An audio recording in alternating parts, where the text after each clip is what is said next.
ஆண்டவராகிய இயேசு கிறிஸ்துவினாலும் உங்களுக்கு கிருபையும் சமாதானமும் உண்டாவதாக. இந்த பரிசுத்த ஓய்வு நாளுக்காக நாம் ஆண்டவருக்கு நன்றி செலுத்துவோம். இந்த ஓய்வு நாள் காலை ஆராதனைக்காக நன்றியோடு நாம் தோத்திரம் செலுத்துவோம். ஜபத்தோடு இந்த ஆராதனையிலே நாம் பங்கு பெறுவோம். கர்த்தாவினுடைய ஆசீர்வாதங்களை நாம் பெற்றுக்கொள்வோம். ஜபம் செய்வோம். கிருபை மிகுந்த ஆண்டவரே, உம்முடைய ஆசீர்வாதங்களுக்காக நன்றியோடு தோத்திரம் செலுத்துகிறோம்.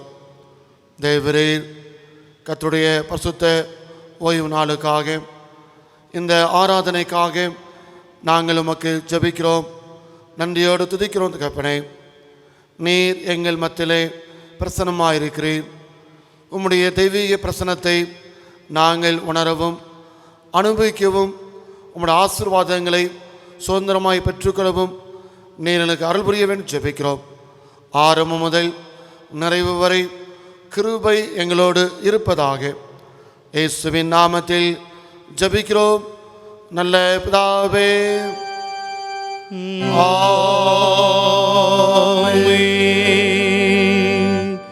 தெய்வநாம மகிமைக்காக நாம் யாவரும் சேர்ந்து ஆராதனை கீதங்கள் 405 கீதங்களும் கீர்த்தனைகளும் 5 பாடுவோம். ஆராதனை கீதங்கள் 405 கீதம் 5 பாடுவோம். பூலோகத்தாரே யாவரும் கர்த்தாவில் களி கூறுங்கள்.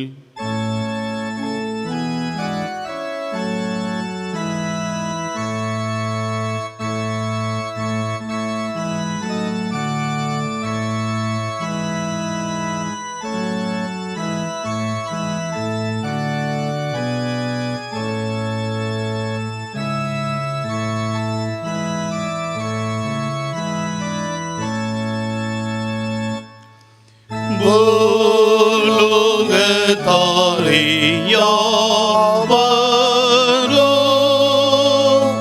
கர்த்தாவில் களி கூறுங்கள்.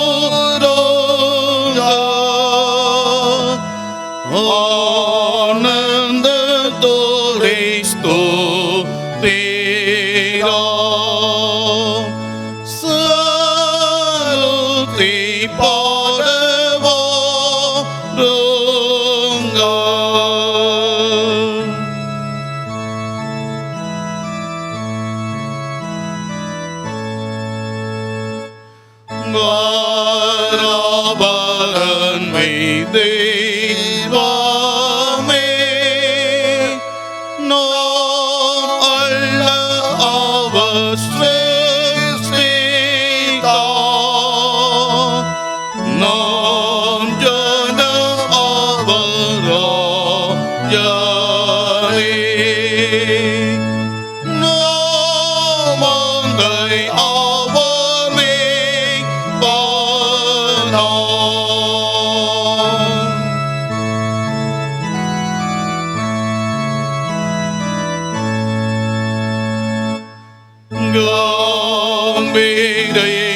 வானில் ஆட்சி செய்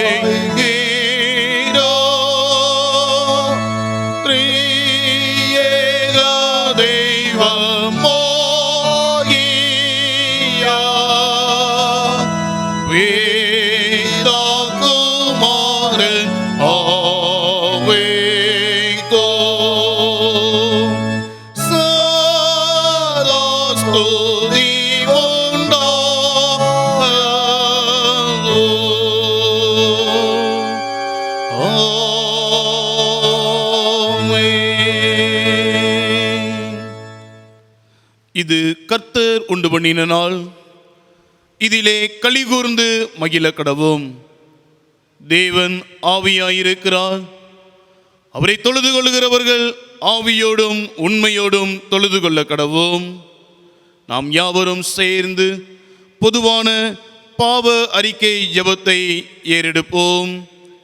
சர்வ வல்லமையும் மிகுந்த இரக்கமும் உள்ள பிதாவே, தப்பிப்போன ஆடுகளைப் போல நாங்கள் வழிகளை விட்டு வழிவளைந்து போனோம். எங்கள் இருதயத்தின் யோசனைகளுக்கும் விருப்பங்களுக்கும் மிகவும் நடந்தோம். முது பரிசுத்த கற்பனைகளுக்கு விரோதமாய் குற்றம் செய்தோம். செய்யத்தக்கவைகளை செய்யாமல் செய்யத்தகாதவைகளை செய்து வந்தோம். எங்களுக்கு சுகமே இல்லை. ஆனாலும் ஆண்டவரே, தேவரீர் எங்கள் கர்த்தராகிய இயேசு கிறிஸ்துவின் மூலமாய் மனிதருக்கு அருளி செய்த வாக்கு தத்தங்களின்படியே நிர்பாக்கியமுள்ள குற்றவாளிகளாய் எங்களுக்கு இறங்கும். தப்பிதங்களை அறிக்கிறது எங்கள் மேல் பொறுமையாயிரும். பாவத்தை நிமித்தம் துக்கப்படுகிற எங்களை சீர்படுத்தும். மிகவும் இரக்கமுள்ள பிதாவே, பரிசுத்த நாமத்துக்கு மகிமை உண்டாகும்படி நாங்கள் தேவ பக்தியும் நீதியும் தெளிந்த புத்திமுள்ளவர்களாய் நடந்து வர இயேசு கிறிஸ்துவின் நிமித்தம் எங்களுக்கு கிருபை செய்தருளும்.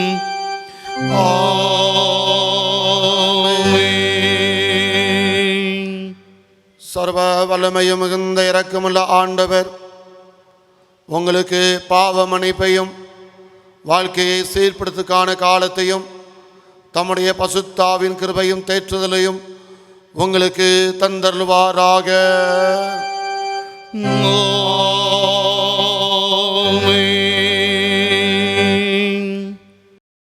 வாசிக்கும்படியாக தெரிவு செய்யப்பட்ட வேத பகுதி பரிசுத்த லூக்கா எழுதின சுவிசேஷம் 24ஆம் அதிகாரம் 36ஆம் வசனம் முதல் 49ஆம் வசனம் வரை. பரிசுத்த லூக்கா 24ஆம் அதிகாரம் 36ஆம் வசனம் முதல். இவைகளை குறித்து அவர் பேசிக் கொண்டிருக்கையில் இயேசுதாமே அவர்கள் நடுவில் நின்று உங்களுக்கு சமாதானம் என்றார். அவர்கள் கலங்கி பயந்து ஒரு ஆவியை காண்கிறதாக நினைத்தார்கள். அவர் அவர்களை நோக்கி, நீங்கள் ஏன் கலங்குகிறீர்கள்? உங்கள் இருதயங்களில் சந்தேகங்கள் எழும்புகிறது என்ன? நான் தான் என்று அறியும்படி என் கைகளையும் என் கால்களையும் பாருங்கள், என்னை தொட்டு பாருங்கள். நீங்கள் காண்கிறபடி எனக்கு மாம்சமும் எலும்புகளும் உண்டாயிருக்கிறது போல ஒரு ஆவிக்கு இராதே என்று சொல்லி தம்முடைய கைகளையும் கால்களையும் அவர்களுக்கு காண்பித்தார்.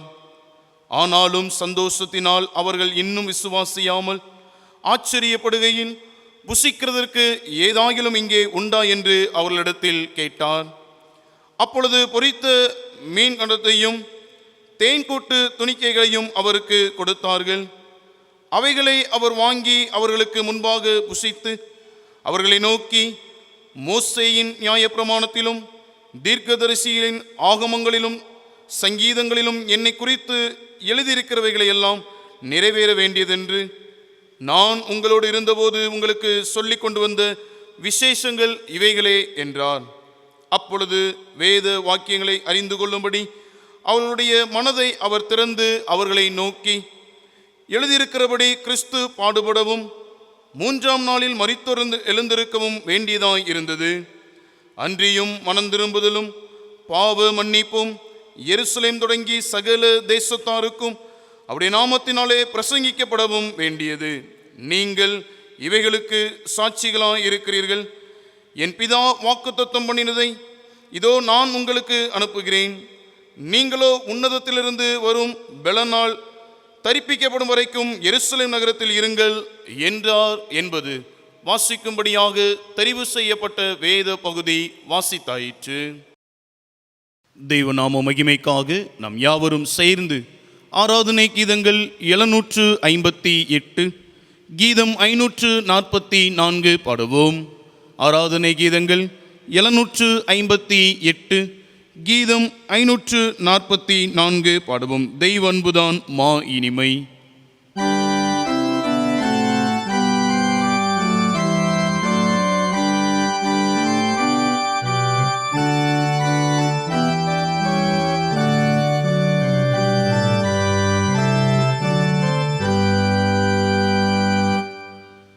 தெய்வ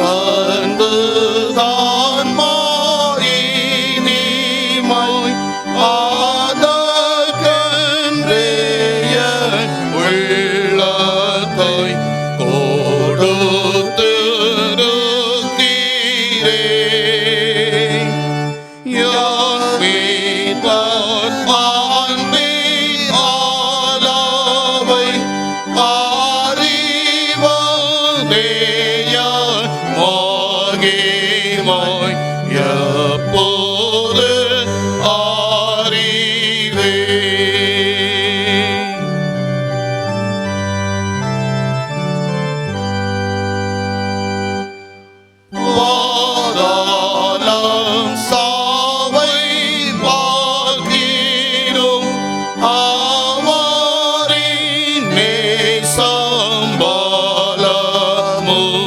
ஆலமும் மானதே பூலோகத்தார் எல்லாருக்கும் மாட்சிமாயுள்ள வானோர்க்கும் எட்டாத தாயிற்றே.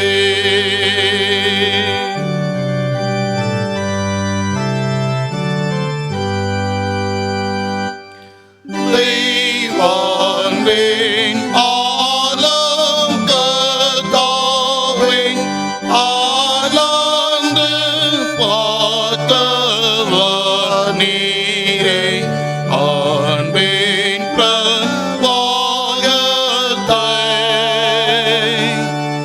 யான் கேளாய் நஞ்சில் ஓற்றியோ இதேயன் உள்ளம் வாஞ்சிக்கும் தீராத வாஞ்சனை.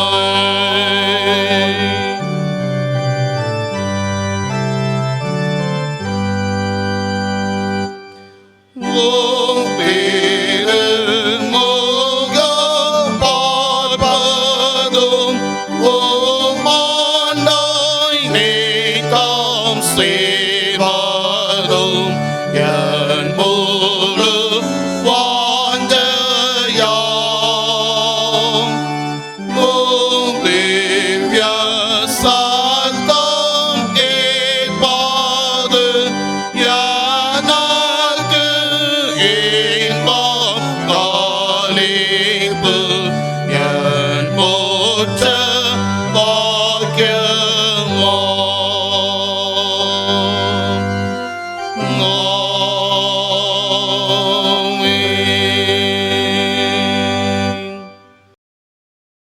பிதா குமாரன் பசுத்த ஆவியின் நாமத்தினாலே ஆமென். அருமையான கர்த்தருடைய பிள்ளைகளே, இந்த பரிசுத்த ஓய்வு நாள் ஆராதனைக்காக நாம் ஆண்டவருக்கு நாம் நன்றி செலுத்துவோம். கர்த்தர் தந்த கிருபையின் பரிசுத்த கர்த்தருடைய நாளை நினைத்து நன்றியோடு நாம் ஆண்டவரை தோத்திரம் செலுத்துவோம். நாம் கடந்த ஞாயிற்றுக்கிழமையிலே கிறிஸ்துவை விசுவாசிக்கும் போது நிலையான வாழ்வை நாம் பெற்றுக்கொள்கிறோம் என்பதை நாம் சிந்தித்தோம்.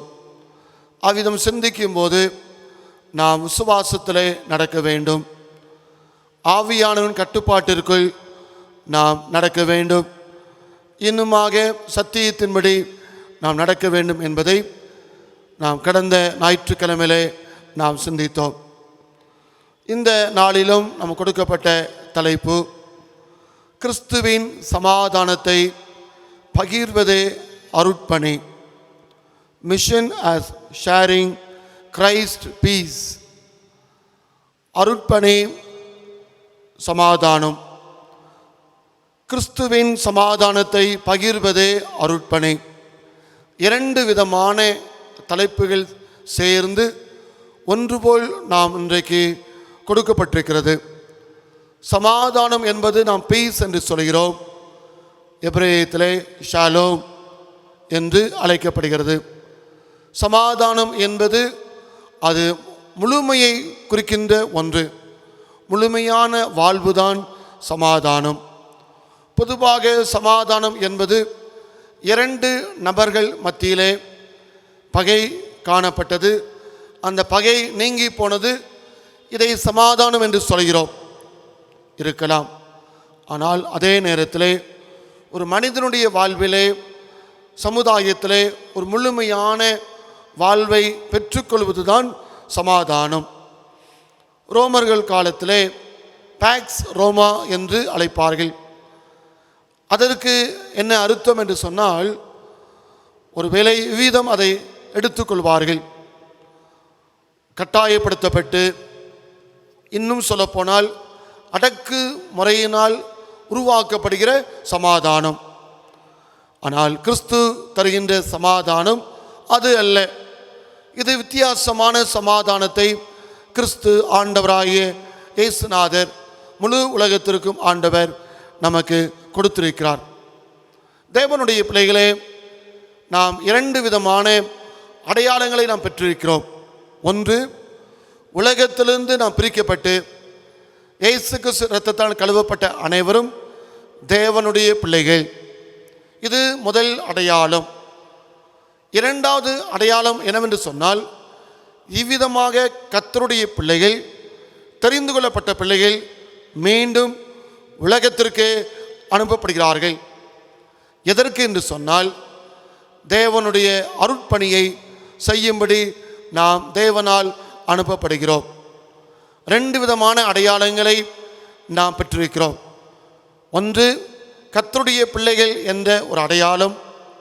2வது, நாம் மீண்டும் ஆண்டவர் நம்மை உலகத்திற்கு தான் அனுப்புகிறார். நீங்கள் பூமிக்கு உப்பு, உலகத்திற்கு வெளிச்சம்.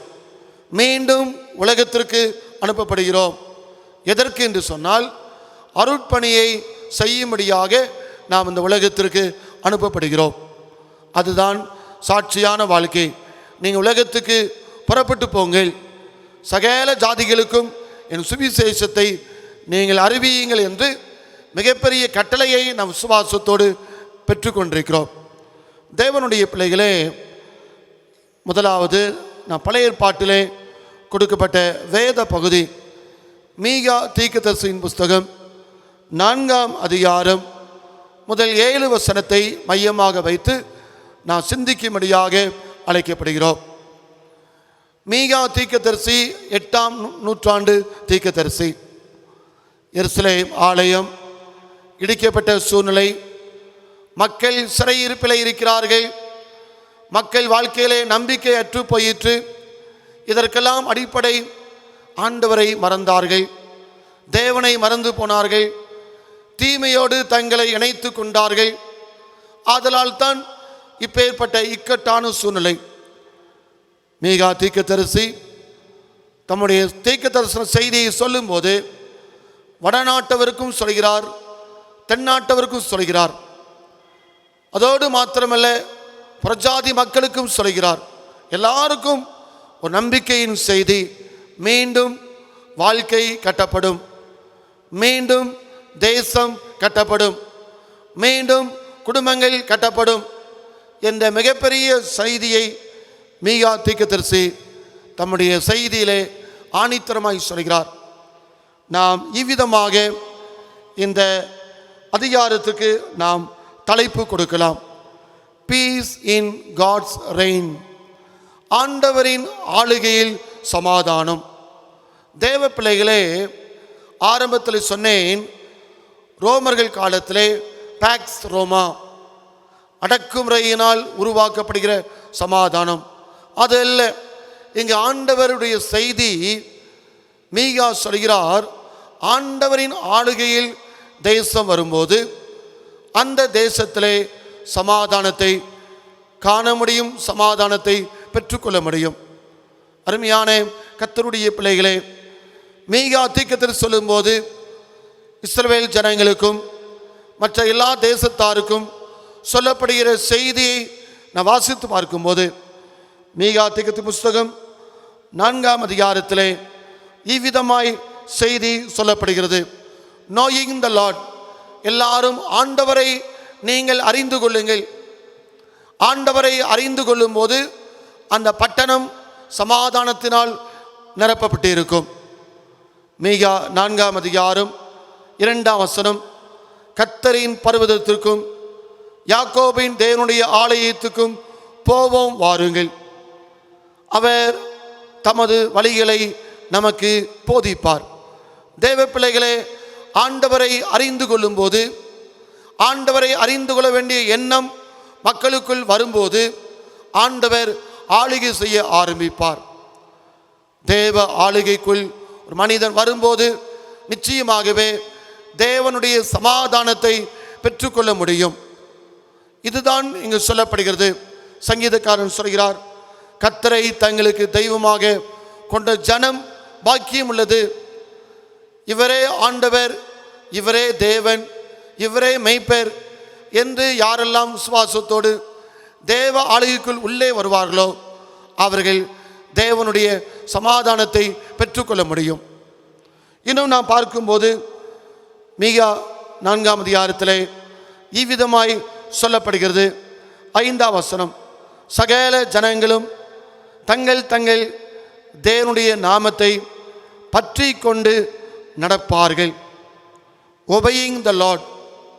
இனி நாங்கள் ஆண்டவருக்கு கீழ்ப்படிவோம், ஆண்டுடைய வார்த்தைக்கு கீழ்ப்படிந்து நாங்கள் நடப்போம். இதுதான் செய்தி.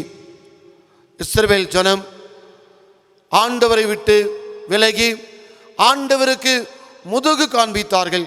ஏசாயா தீர்க்கதரிசி சொல்கிறார், ஆண்டவருக்கு முதுகு காண்பித்தார்கள். முகத்தை காண்பிக்க வேண்டிய கூட்டம், முகத்தை காண்பித்து ஆண்டவரை ஆராதனை செய்ய வேண்டிய பிள்ளைகள் தேவனுக்கு முதுகு காண்பித்தார்கள். தேவனுடைய பிள்ளைகளே, ஆண்டவரை அறிந்த நாம் ஆண்டுடைய வார்த்தைக்கு கீழ்ப்படிய நாம் அழைக்கப்பட்டிருக்கிறோம். மீகா தீர்க்கதரிசி புஸ்தகத்திலே வாசித்து பார்க்கும்போது, அவர் தமது வழிகளை நமக்கு போதிப்பார், நாம் அவர் பாதைகளில் நடப்போம் என்பார்கள். எப்போது சமாதானம் வரும்? நாம் அவருடைய பாதைகளில் நாம் நடப்போம். கர்த்தருடைய பாதை எங்கு சொல்லப்படுகிறது? கர்த்தருடைய வார்த்தை தான் கர்த்தருடைய பாதையை நமக்கு தெளிவாக காண்பிக்கும். உமது வசனமே வழி, உமது வசனமே சத்தியம். தேவனுடைய பிள்ளைகளே, நாம் அவர் பாதைகளில் நடப்போம். சீயோனிலிருந்து வேதமும் எருசலேமிலிருந்து கர்த்தருடைய வசனமும் வெளிப்படும். இதுவரைக்கும் எருசலேமை நம்பின பிள்ளைகள், எருசலேம் பட்டணத்தை, எருசலேம் தேவாலயத்தை நம்பின பிள்ளைகள் தேவனை மறந்து போனார்கள். இப்போது சொல்லப்படுகிற செய்தி, உங்களுக்கு மீண்டும் வார்த்தை எருசலேமிலே கிடைக்கும். நீங்கள் மீண்டும் கட்டப்படுவீர்கள். கர்த்தருடைய வார்த்தை எருசலேமிலிருந்து புறப்பட்டு வரும்.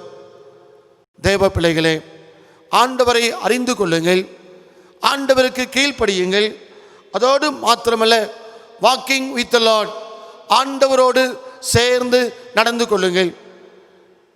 மீகா 4ஆம் அதிகாரம் 5ஆம் வசனம், நாங்களும் எங்கள் தேவனாகிய கர்த்தருடைய நாமத்தை பற்றி கொண்டு என்னென்னைக்கும் உள்ள சதா காலங்களிலும் நடப்போம். தேவ பிள்ளைகளே, வாருங்கள், எல்லாரும் சேர்ந்து நடப்போம். ஏனென்றால் ஆண்டவரின் ஆளுகை செய்யும் போது தேசத்திலே பகை இருக்காது, தேசத்திலே வேறுபாடு இருக்காது. வாக்கிங் வித் த லார்ட் என்று சொன்னால் ஆண்டவரோடு சேர்ந்து நடப்பது என்பது வாழ்விலே, சமுதாயத்திலே இனி பிரிவினைவாதத்திற்கு இடமில்லை, இனி யுத்தத்திற்கு இடமில்லை, இனி கலக்கத்திற்கு இடமில்லை. எல்லாரும் ஆண்டவரோடு சேர்ந்து நடக்க வேண்டும்.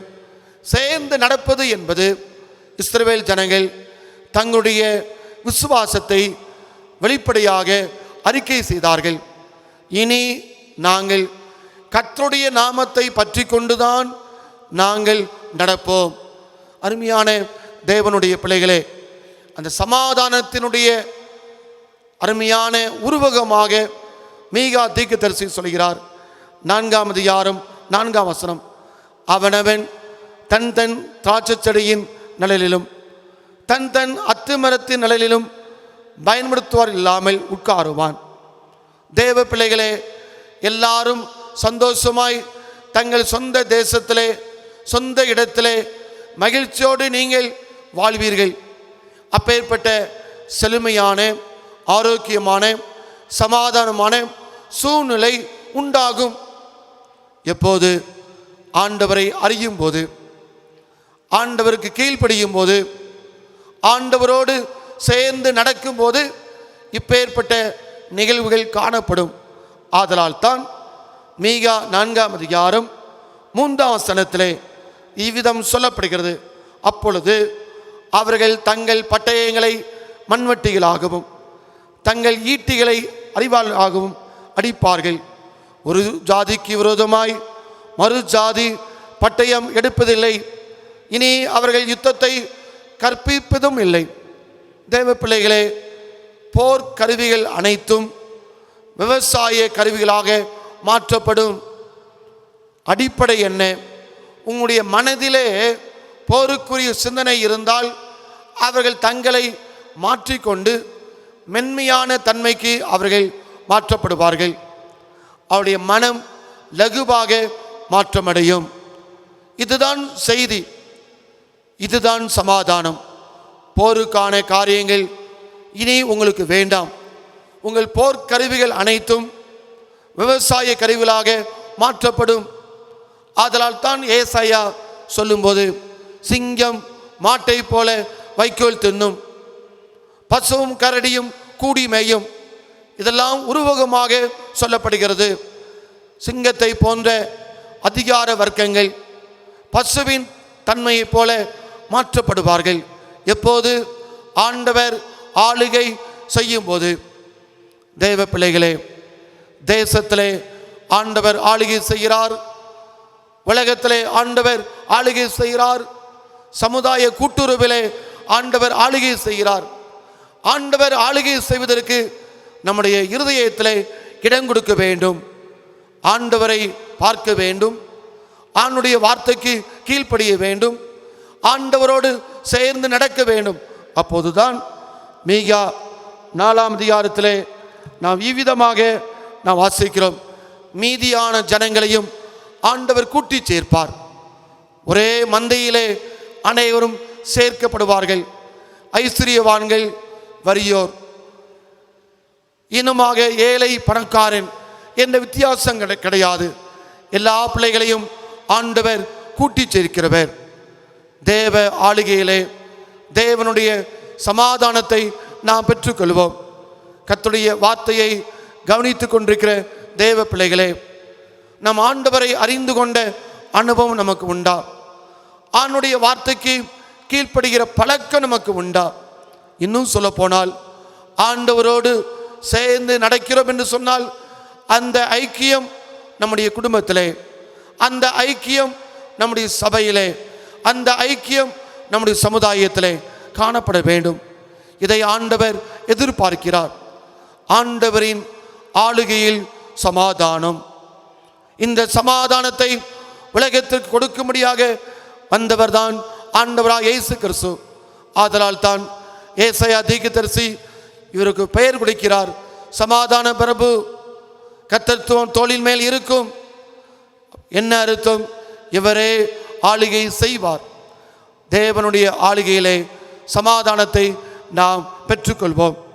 இரண்டாவது நமக்கு கொடுக்கப்பட்ட வேத பகுதி என்னவென்று சொன்னால், அப்போஸ்தலனாகிய பரிசுத்த பவுல் பிலிப்பியர்களின் நிருபம் 4ஆம் அதிகாரம் 4ஆம் வசனம் முதல் 9ஆம் வசனம் வரைக்கும் நாம் இந்த நாளிலே கற்றுக்கொள்ளப் போகிறோம். இந்த தேவ சமாதானத்தை நாம் எவ்விதமாக அனுபவிக்க முடியும்? இந்த தேவ சமாதானத்தை தனிப்பட்ட வாழ்க்கையிலே இதை நாம் எப்படி அனுபவிப்பது?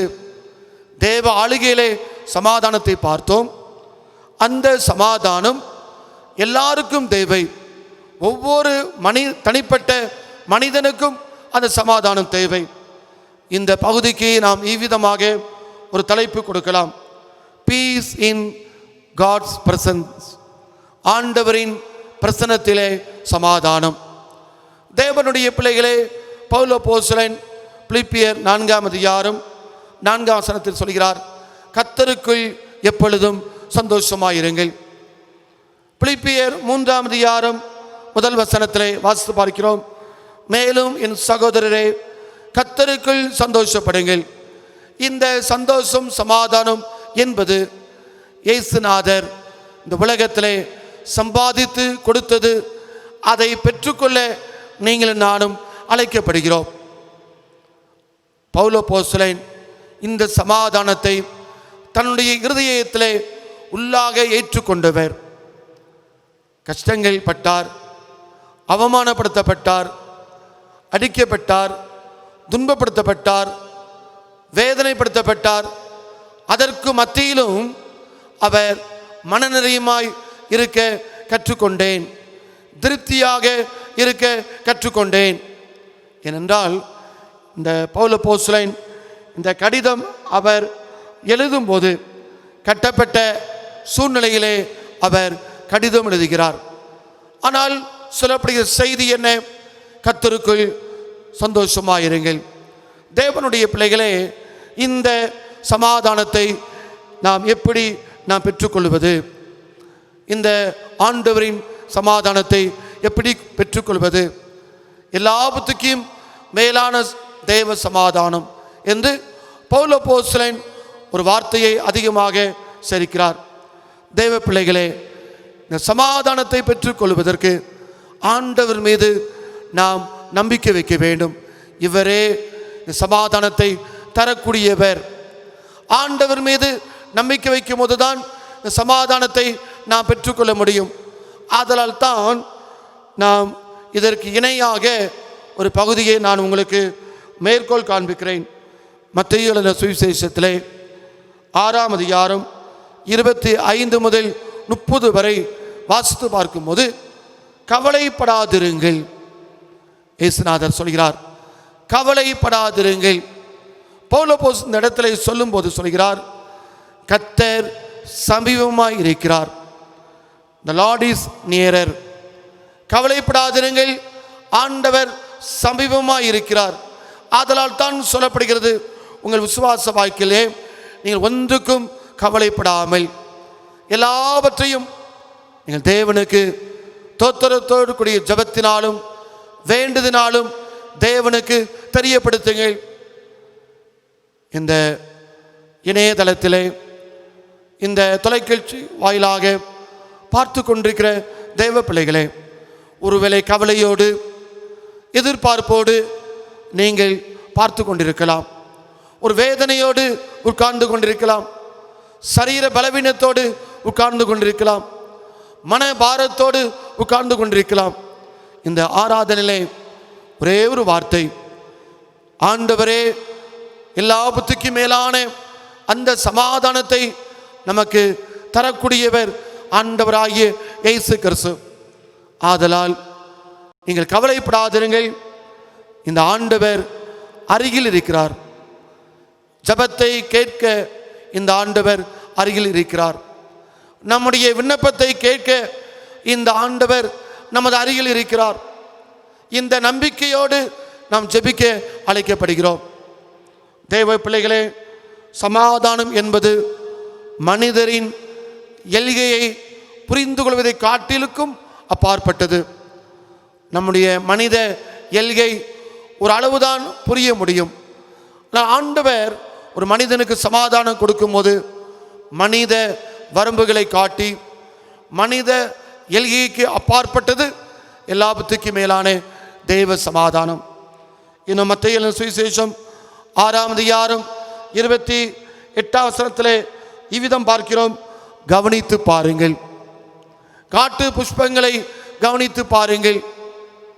இந்த இடத்திலே நான் கற்றுக்கொள்ள போகிறோம், the Lord is listener. ஆண்டவரை கவனித்து பாருங்கள். ஆண்டவர் எல்லாவற்றையும் கேட்கிறவர். ஆதலால் தான் தேவனுக்கு தெரியப்படுத்துங்கள், ஆண்டவருக்கு சொல்லுங்கள். தேவ பிள்ளைகளே, கவலைப்படாதிருங்கள், the Lord is nearer. கவனித்து பாருங்கள், the Lord is listener. நம்முடைய கஷ்டத்தை ஒரு மனிதனிடம் சொல்லும்போது குறைந்தது 5 நிமிடம் சீராக கவனிப்பார்கள். அவ்வளவுதான். 10 நிமிடம் கூட ஒரு மனிதன் ஒரு முழுமையான ஒரு செய்தியை அல்லது பிறர் சொல்கிற காரியத்தை சீராக கவனிக்க முடியாது. ஆனால் இந்த ஆண்டவர் இயேசுநாதர் ஒருவரே உங்களுடைய பாரத்தையும் நம்முடைய கஷ்டத்தையும் சீராக கவனிக்கக்கூடியவர். ஆதலால் தான் பவுல் அப்போஸ்தலன் சொல்கிறார், நீங்கள் தெரியப்படுத்துங்கள். தேவ பிள்ளைகளே, பேதுரு அப்போஸ்தலன் சொல்லும்போது உங்கள் பாரங்களை எல்லாவற்றையும் அவர் மேல் வைத்து விடுங்கள், வைத்து விடுங்கள். ஆண்டவரை பார்த்து ஏன் நாம் ஜெபிக்கிறோம்? இவரே எல்லாவற்றையும் உற்று கவனிக்கிறவர், உற்று கவனிக்கிறவர். லூக்கா எழுதின சுவிசேஷம் 8ஆம் அதிகாரம் 48 வசனத்திலே இவ்விதமாய் வாசிக்கிறோம், உன் விசுவாசம் உன்னை ரட்சித்தது, சமாதானத்தோட புறப்பட்டு போ. 12 ஆண்டுகள் பெரும்பாடுள்ள பெண், வேதனை, கஷ்டங்கள், துன்பங்கள், எவ்வளவு பெரிய நெருக்கங்கள். தேவ பிள்ளைகளே, எல்லாவற்றையும் உள்ளத்தை கவர்ந்தவர், அந்த அம்மாவுடைய வேதனையை பார்த்தவர். உன் விசுவாசம் உன்னை ரட்சித்தது, நீ சமாதானத்தோடு புறப்பட்டு போ. தேவ பிள்ளைகளே, இந்த பரிசுத்த ஓய்வு நாள் காலை இந்த ஆராதனையிலே ஆண்டவரை ஆராதித்துக் கொண்டிருக்கிறோமே. நம்முடைய ஆண்டவர் அருகில் இருப்பவர் மட்டுமல்ல, உற்று கவனிப்பவர். உற்று கவனிப்பவர், கஷ்டங்களை கவனிப்பவர், வேதனைகளை கவனிப்பவர், வியாகுலங்களை கவனிப்பவர், உற்று கவனிக்கிறவர் நம்முடைய ஆண்டவர். மத்தேயு 6 அதிகாரம் 26 வசனத்திலே, கற்றுக்கொள்ளுங்கள், கற்றுக்கொள்ளுங்கள். தேவ பிள்ளைகளே, எவைகளை கற்றுக்கொள்ள வேண்டும்? The Lord is giver, இவரே எல்லாவற்றையும் கொடுக்கக்கூடியவர் என்பதையும் கற்றுக்கொள்ளுங்கள். The Lord is nearer, the Lord is listener, the Lord is giver, இவரே கொடுக்கக்கூடியவர். அருமையான கர்த்தருடைய பிள்ளைகளே, சமாதானம் என்பது இதுதான். இந்த சமாதானம் உங்களையும் என்னையும் காத்துக்கொள்ளும். எல்லாத்துக்கும் மேலான தேவ சமாதானம் உங்கள் இருதயங்களையும் உங்கள் சிந்தைகளையும் கிறிஸ்து இயேசுவுக்குள்ளாக காத்துக்கொள்ளும். சமாதானம் மனிதனை காத்துக்கொள்ளும். சமாதானம் தீமென்று மனிதர்களை விடுதலை தந்து ஒரு அமைதியான நிலைக்கு சமாதானம் கொண்டு வரும். கஷ்டங்கள் உண்டு, வேதனைகள் உண்டு, சவால்கள் உண்டு, நிறைய எதிர்ப்புகள் உண்டு, நிறைய பிரச்சனைகள் உண்டு. ஆனாலும் அந்த சூழ்நிலையிலே ஒரு முழுமையான சமாதானத்தை எப்போது பெற்றுக்கொள்ள முடியும்? இந்த ஆண்டவர் அருகில் இருக்கிறார், இந்த ஆண்டவர் கவனிக்கிறார். இவரே சமாதானத்தை கொடுக்கக்கூடியவர் என்பதை இந்த பசுத்த ஓய்வு நாளிலே சிந்தித்துக் கொள்ளும். ஆண்டவரே, எனக்கு எங்களுக்கு இந்த சமாதானத்தை தாரும், எங்கள் குடும்பத்துக்கு இந்த சமாதானத்தை தாரும் ஆண்டவரே, சமாதானத்தை தாரும் ஆண்டவரே. கட்டாயம் கொடுப்பார் தேவ பிள்ளையே. சமாதானத்தினால் ஆண்டவர் இருதயங்களை நிரப்புவார், சமாதானத்தினால் குடும்பத்தை ஆண்டவர் நிரப்புவார், சமாதானத்தினால் ஆட்கொள்ளுவார். மூன்றாவதாக சொல்லி நான் நிறைவு செய்கிறேன்.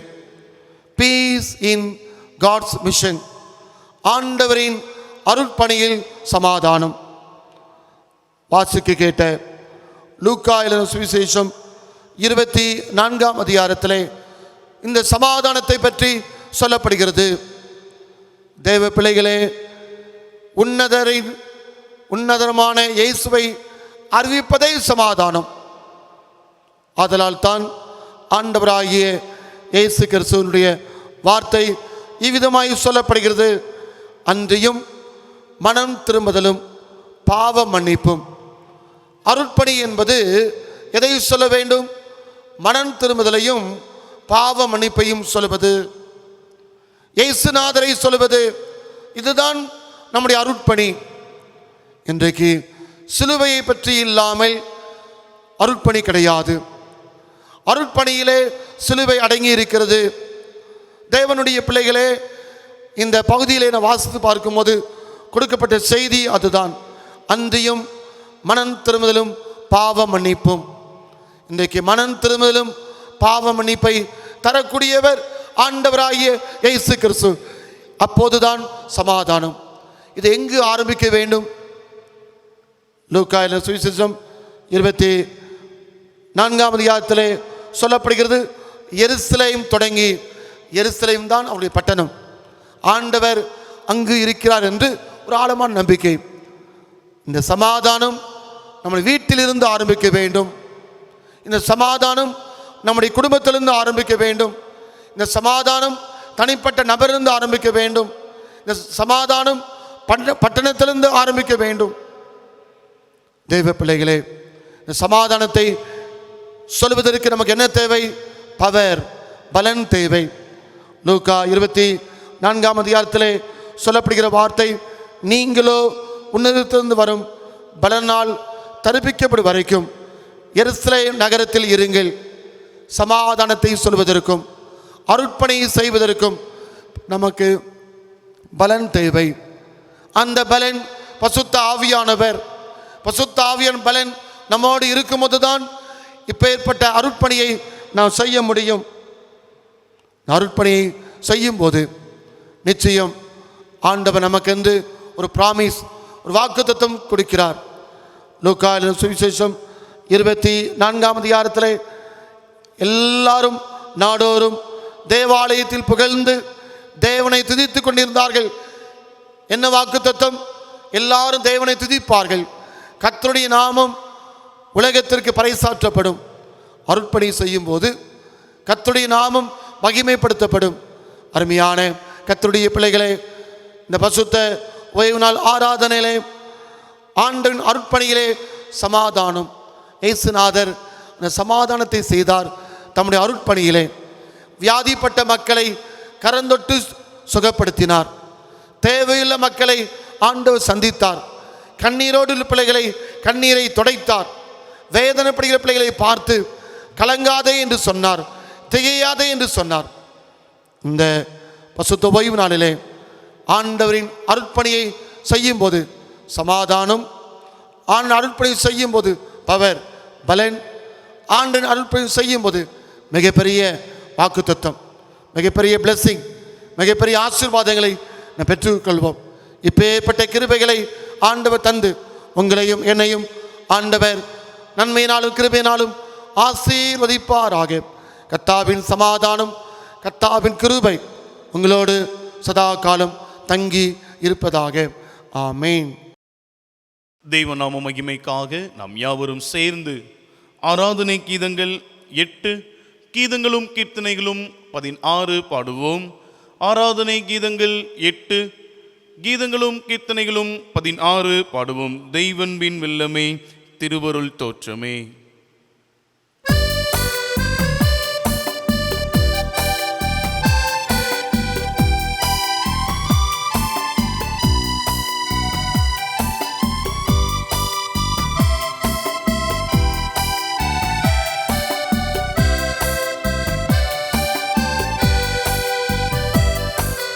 தெய்வன்பின் வெல்லமே, திருவருள் தோற்றமே, மெய்மனதானந்தமே, செய்யனின் செம்பாதம் சேவிக்க யுவேளை ஐயானின் அடிபணிந்தே. செய்யனின் செம்பாதம் சேவிக்க யுவேளை ஐயானின் அடிபணிந்தே.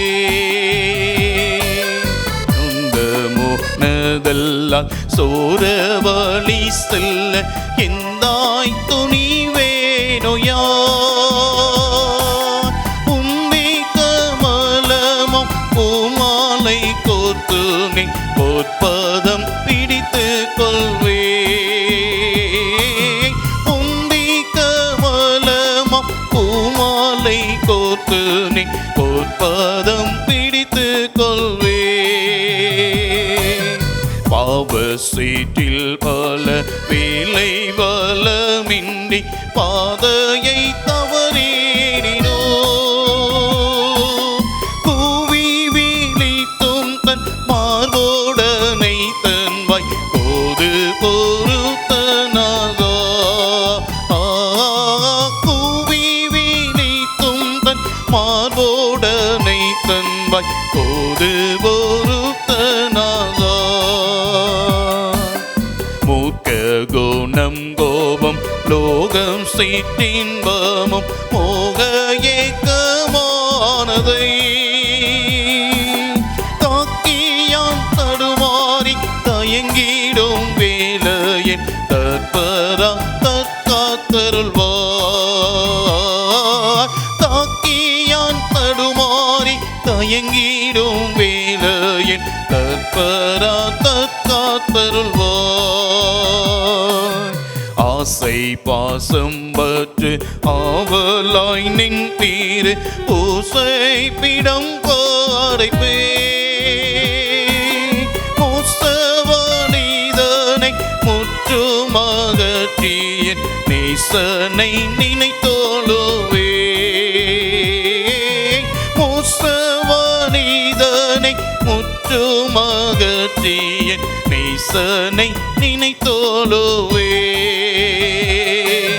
மரணமோ ஜீவனோ மறுமையோ பூமியோ மகிமாயோ வரும் காலமோ வீர சிருஷ்டியோ உயர்ந்ததோ தாழ்ந்ததோ பிரித்திடுமோ தெய்வன்பை வீர சிருஷ்டியோ உயர்ந்ததோ தாழ்ந்ததோ பிரித்திடுமோ தெய்வன்பை தெய்வன்பின் வல்லமை திருவருள் தோற்றமே மெய்மானதானந்தமே செய்யனின் செம்பாதம் சேவிக்கையோ வேலை ஐயானின் அடிபணிந்தே செய்யனின் செம்பாதம் சேவிக்கையோ வேலை ஐயானின் அடிபணிந்தே. ஜெபம் செய்வோம். கிருபை மிகுந்த ஆண்டவரே, ஆசீர்வாதமான ஜெப நேரத்திற்காக இந்த பசுத்த ஓய்வு நாளுக்காக நன்றியோடு துதிக்கிறோம், தோத்திரம் செலுத்தி நாங்கள் ஜெபிக்கிறோம். ஆண்டவரே, எனக்கு சமாதானம் இல்லையே, என் குடும்பம் இடிந்து விட்டதே, என் உள்ளங்கள் உடைந்து விட்டதே, வியாதியினால், வருத்தத்தினால், கஷ்டத்தினால், பொருளாதார நஷ்டத்தினால் என் குடும்பமே சின்ன பின்னமாய் மாறி போனதே என்று வருத்தத்தோடு ஆண்டவரே இந்த ஜெபத்திலே கலந்து கொள்ளக்கூடிய பிள்ளைகள் இருந்தால் இந்த பிள்ளைகளுக்காக விசேஷமாய் ஜெபிக்கிறோம். அந்த பிள்ளைகளுக்கு தெய்வீக சமாதானத்தை தாரும் தகப்பனே. எல்லாருக்கும் உம்முடைய சமாதானத்தை ஆண்டவர் நீ அருள் செய்ய வேண்டும் என்று நாங்கள் ஜெபிக்கிறோம் தகப்பனே. உங்கள் துக்கம் சந்தோஷமாய் மாறும் என்று சொல்வீராக தகப்பனே. தேவரீர் இந்த ஓய்வு நாளிலே உலகத்திற்காக, உலக சமாதானத்திற்காக, உலகத்தின் முழு ஆரோக்கியத்திற்காக ஜெபிக்கிறோம். இந்த கொள்ளை நோயை ஆண்டவரே முற்றிலுமாய் வேரோடு பிடுங்கி நீ எரிய வேண்டும் என்று ஜெபிக்கிறோம் தகப்பனே. இந்திய தேசத்திற்காக ஆண்டவரை தமிழ்நாட்டிற்காக ஜெபிக்கிறோம். எல்லா மாநிலங்களுக்காக ஜெபிக்கிறோம். எல்லா மாநில முதல்வர்களுக்காக ஜெபிக்கிறோம். எங்கள் மாநிலத்திலே அனைத்து மக்களையும் ஆண்டவரை நீ சந்திப்பீராக. மாவட்டங்களாக, கிராமமாக, நகராட்சிக்காக, பேரூராட்சிக்காக, மாநகராட்சிக்காக ஜெபிக்கிறோம் தகப்பனே. எல்லா மக்களையும் ஆண்டவர் ஆசீர்வதியும். தொழிலிலே உம்முடைய விசேஷ கிருபை இருக்கட்டும் ஆண்டவரே. இன்னுமாகட்டாவே சீராக பணி செய்ய முடியவில்லையே என்று இருக்கிற பிள்ளைகளுக்கு வாசலை ஆண்டவர் கதவை திறந்து கொடுப்பீராக. அகால மரணமடைந்த தமிழ்நாட்டில் பிள்ளைகள் உண்டு. அப்பேற்பட்ட பிள்ளைகளுக்காக ஜெபிக்கிறோம்.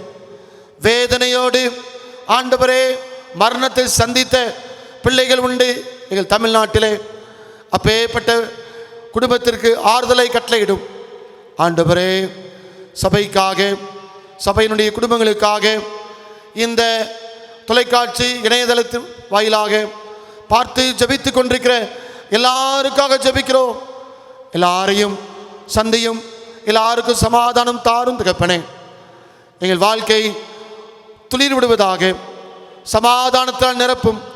உள்ளத்திலும் இல்லத்திலும் சமாதானத்தை பெருக பண்ணும் சாமி. ஆண்டவரே, மருத்துவர்கள், தாதிமார்கள், ஊழியர்கள், தூய்மை பணியாளர்கள் எல்லாருக்கும் ஜெபிக்கிறோம். எல்லா பிள்ளைகளையும் கரந்தொட்டு ஆசீர்வதித்தலும். நன்மையினாலும் கிருபையினாலும் சமாதானத்தின் நிரப்பும் ஆண்டவர் மீட்பர் இயேசுநாதர் வேண்டுகிறோம். ஜீவனுள்ள வல்லமையுள்ள பரமபிதாவே,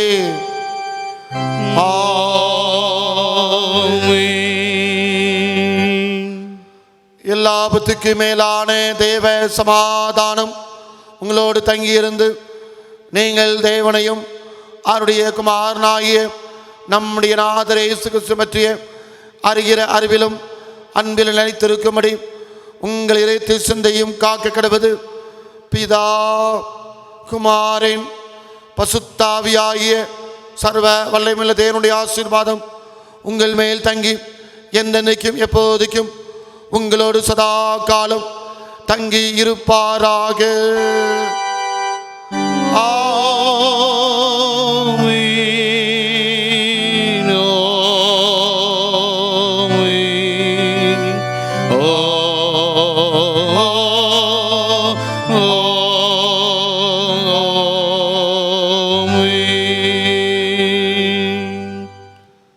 கர்த்தர் உங்களோடு கூட இருப்பாராக. அவர் தமது ஆவியோடும் கூட இருப்பாராக. தேவனுடைய பிள்ளைகளே, உங்கள் அனைவருக்கும் மீண்டும் நன்றி கூறுகிறோம்.